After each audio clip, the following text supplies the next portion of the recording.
ஆண்டவராக இயேசு கிறிஸ்துவுக்குள் மிகவும் அன்பாக நேசிக்கப்பட்ட அன்புக்குரிய சகோதர சகோதரிகளே, உங்கள் யாவருக்கும் அன்பின் வாழ்த்துக்கள். விசேஷமாக மார்ஸ் மேடை என்கிற நிகழ்ச்சியின் மூலமாக ஆண்டவருடைய உண்மைகளை தெரிஞ்சிட்ருக்கிறோம். அந்த வகையில் இன்றைக்கி நான் பார்க்கக்கூடிய ஒரு உண்மையின் தலைப்பானது விசுவாசத்தில் வல்லவர் அப்படின்ற தலைப்பில் சில காரியங்களை குறித்து நாம் தியானிக்க போகின்றோம். அன்புக்குரிய சகோதர சகோதரிகளே, விசுவாசத்தின் தகப்பன் யார் அப்படின்னு சொல்லி கேட்டோம் அப்படின்னா அது ஆபிரகாம் அவர்கள் அப்படின்றத எல்லாருமே சொல்லுவாங்க. ஆனால் ஆபிரகாம் அவர்கள் எந்த வகையில் விசுவாசத்தில் வல்லவர் ஆனார் அப்படின்ற காரியங்கள்லாம் பார்த்திங்கன்னா நாம் தெரிந்து கொள்ள வேண்டிய ஒரு காரியமாக இருக்குன்னு சொல்லி பார்க்குறோம். நம்முடைய இயேசு கிறிஸ்துவினுடைய முதலாவது வருகையின் காலப்பகுதியில் இஸ்ரேல் ஜனங்கள் மத்தியில் நம்முடைய இயேசு கிறிஸ்து பேசிகிட்டு இருக்கும் பொழுது சில காரியங்களை சொல்லுவார்.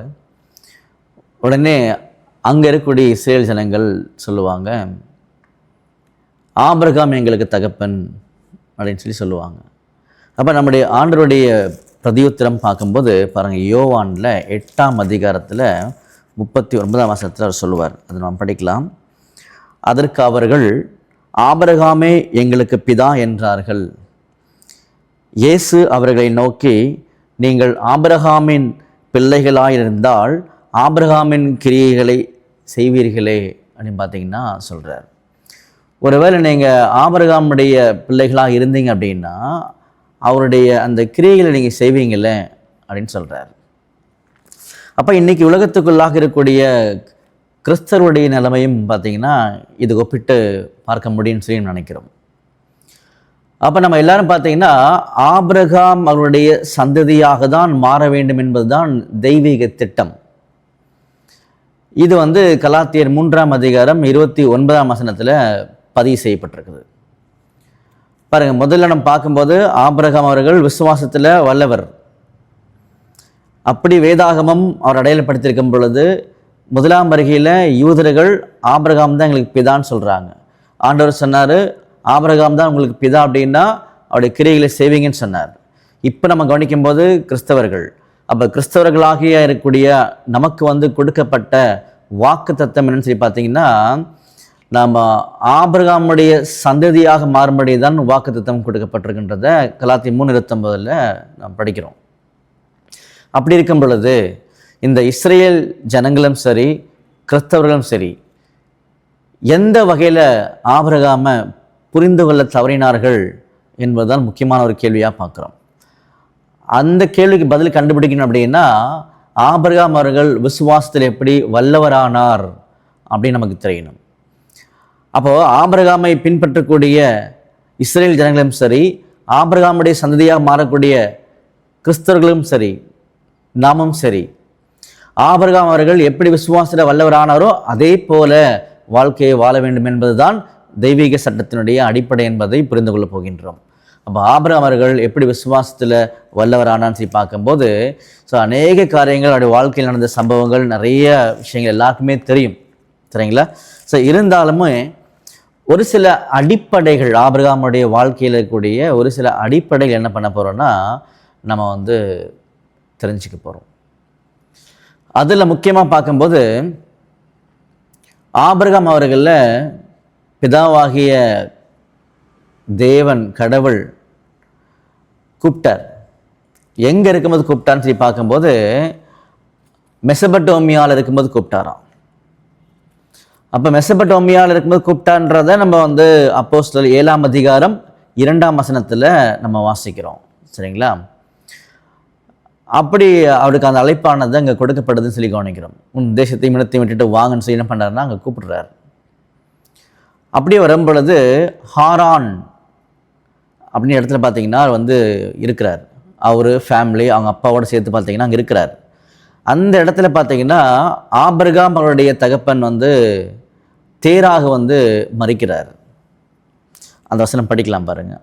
ஆதி ஆகமத்தில் 11ஆம் அதிகாரத்தில் 31-32 வசனங்கள். அதில் ஆபிராமுடைய தகப்பன் தேராக அவர்கள் ஆபிராம் மருமகள் அவருடைய பேரன் இவங்கெல்லாம் கூப்பிட்டு ஆரானில் தங்கிடுவாங்க. அப்போ அந்த ஆரானில் இருக்கும்போது தேராகுக்கு பார்த்தீங்க 205 வயசு அங்கே அவர் மறிச்சிட்டார். இதுக்கப்புறம் என்ன பண்ணுறாருன்னா, பிதாவாகிய தேவன் ஆபிராமை கூப்பிட்டு உன்னை நான் பெரிய ஜாதியாக்குறேன், நான் காண்பிக்கூடிய தேசத்துக்கு உனக்கு போன்னு சொல்லி பார்த்தீங்கன்னா அங்கே சொல்கிறார். அதை அவர் முழுவதுமாக நம்பி என்ன பண்ணுறாருன்னா பிரயாணங்களை ஸ்டார்ட் பண்ணிட்டார். இதுதான் நம்முடைய இந்த உண்மைக்கு தேவைப்படக்கூடிய ஒரு முக்கியமான பகுதி, அவ்வளோதான். அப்போது இந்த இடத்துல ஆபிரகாமுடைய வாழ்க்கையில் நடந்த முக்கியமான சம்பவங்கள், அடிப்படையான சம்பவங்கள் தான் அவருடைய விசுவாசத்தின் வாழ்க்கைக்கான முக்கியமான அஸ்திபாரமாக இருந்தது அப்படின்னு பார்த்தீங்கன்னா நம்ம தெரிஞ்சுக்க போகிறோம். அதே போல அந்த வாழ்க்கை முறைமையை ஒருவர் ஏற்றுக்கொள்ளும் பொழுது, நடைமுறையில் கொண்டு வரும் பொழுது பார்த்தீங்கன்னா ஆபிரகாமுடைய சந்ததியாக மாறக்கூடிய அந்த ஒரு வாய்ப்புக்குள்ள ஆசீர்வாதத்துக்களை சென்று விடுவார்கள் என்பதை நம்ம கவனிக்க போகிறோம். அப்போ இந்த இடத்துல கவனிக்க வேண்டியது 3 முக்கியமான காரியங்களை கவனிக்கணும். ஒன்று தேராகு மறிக்கிறது, 2வது ஆரானை விட்டு கிளம்புறது, எங்கே போகிறதுன்னா கானான் தேசத்துக்கு போகிறது. இந்த 3 காரியம் நம்ம கவனிக்க போகிறோம். அப்போது தேராகு அப்படின்னா என்ன அர்த்தம் சொல்லி பார்க்கும்போது வேண்டரர், அலைந்து திரிபவர் அப்படின்னு அர்த்தம். அலைந்து திரிபவர்னு அர்த்தம் தேராகு அப்படின்னா. அப்போ முதல்ல இந்த காரியமானது நம்மக்கிட்ட வெளியில் போகணும் அப்படின்னு சொல்கிறார். எந்த காரியமானது அப்படின்னு சொல்லி பார்த்தீங்கன்னா, இன்னைக்கு அநேகர் பார்த்தீங்கன்னா ஆண்டவரை பற்றி தெரியக்கூடிய ஆவல் நிமித்தமாக எது தந்திரமான உபதேசம், எது வஞ்சகமான உபதேசம் இப்படின்னு பகுத்தறியக்கூடிய நிலைமையில் பார்த்தீங்கன்னா இன்னைக்கு அநேகர் இல்லை. அதனால தான் இப்படிப்பட்ட ஒரு நிலையை விட்டு முதல்ல என்ன பண்ணணும்னா வெளியில் வரணும்னு சொல்லி காமிச்சார். எந்த நிலையை விட்டுன்னு சொல்லி பார்க்கும்போது ஒரு அருமையான வசனம் படிச்சுட்டு உள்ள வரலாம் விளக்கத்துக்குள்ளாக பாருங்க. எபேசியரில் 4ஆம் அதிகாரம் 14ஆம் வசனம். நாம் இனி குழந்தைகளாய் இராமல் மனுஷருடைய சூதும் வஞ்சிக்கிறதுக்கேதுவான தந்திரமுள்ள போதகமாகிய பலவித காற்றினாலே அலைகளைப் போல அடிபட்டு அலைகிறளாய் இராமல், அலையக்கூடாது அந்த மாதிரி. அப்போ எப்படி தேராகுடைய பெயருக்கு அர்த்தம் கொடுக்கப்பட்டதோ வேண்டரர், அலைந்து திரிபவர். அப்போ முதல்ல அந்த காரியம் முடிஞ்சதுக்கு அப்புறம் தான் ஆபிரகாம கடவுள் கூப்பிட்டார்.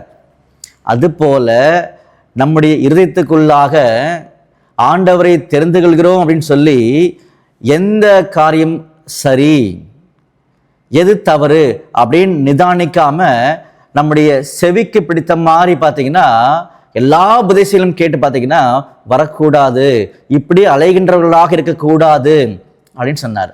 அப்போ இந்த காரியமானது முதல்ல நம்மகிட்ட இருந்து வெளியில் போகணும், மறிக்கணும் அப்படின்னு சொல்கிறார். 2வது காரியமானது பார்த்தீங்கன்னா ஆரானில் இருக்கிறாங்க அவங்க. அப்போது அந்த ஹாரான், இங்கிலீஷில் பார்த்தீங்கன்னா ஆரானில் இருக்கிறாங்க. அந்த ஆரானுக்கு என்ன ஒரு அர்த்தம் எபிரேய வார்த்தையில் அப்படின்னு சொல்லி பார்க்கும்போது எலிவேட்டட் ஆர் ஸ்ட்ராங்னு அர்த்தம். உயர்த்தப்பட்ட, அது உயர்ந்த இடத்துல இருக்குது அந்த பிளேஸ் ஆரான்றது. அப்போ எலிவேட்டட் உயர்த்தப்பட்ட அல்லது ஸ்ட்ராங் வலிமையான்னு அர்த்தம். அப்போது இந்த நிலைமை விட்டு என்ன பண்ணணும்னா இறங்கணும். அப்போ நம்முடைய மனநிலைமையானது இந்த உலகத்தில் இருக்கும் பொழுது எந்த வகையிலுமே உயர்ந்து காணப்படக்கூடாது, உலகத்தின் காரியங்களை சார்ந்து வலிமையாக இருக்கக்கூடாது.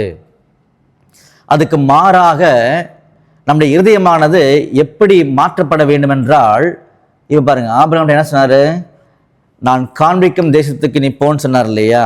அப்போ அந்த தேசம் என்ன சொல்லி பார்த்தீங்கன்னா கானான் தேசம்ன்றது எல்லாருக்குமே தெரியும். அப்போ கானான் அப்படின்னா என்ன அர்த்தம் சொல்லி பார்க்கும்போது லோ லேண்ட், லோ லேண்ட் கீழாக இருக்கக்கூடிய இடம் அல்லது ஹம்பிள்டுன்னு அர்த்தம். அப்போது ஆபிரகாம் அவங்ககிட்ட சொன்ன கடைசி பாயிண்டை கவனிக்கும் பொழுது உயர்ந்த இடத்துல இருக்கக்கூடிய அந்த நிலைமையை விட்டு இறங்கி தாழ்மையான இடத்துக்குள்ளாக வரும்படியாக அழைத்தார். அப்போ ஹம்பிள்னஸ், தாழ்மை அப்படின்றது. அதனால தான் பார்த்தீங்கன்னா ஆபிரகாம் அவருடைய மனநிலைமையானது இப்படியாக பக்குவப்பட ஆரம்பிச்சது. அப்போ ஒவ்வொரு சூழ்நிலையிலுமே தேவனாகிய கர்த்தர் சொல்லக்கூடிய எல்லா காரியத்துக்கும் அவர் கீழ்ப்படைஞ்சார்.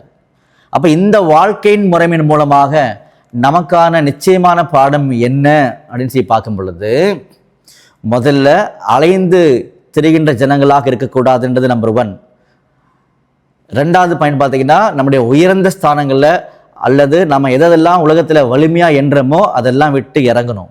3வது நம்ம நோக்கி போக வேண்டியது தாழ்மை. நமக்கு வாக்குத்தத்தம் பண்ணப்பட்ட இடமாக அதுக்கு அமைக்கப்பட்டிருக்குது. அதுக்கான அர்த்தம்தான் தாழ்மை அப்படின்றது.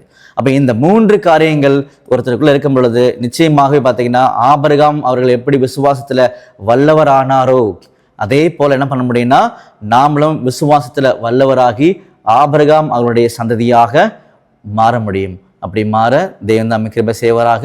ஆமென்.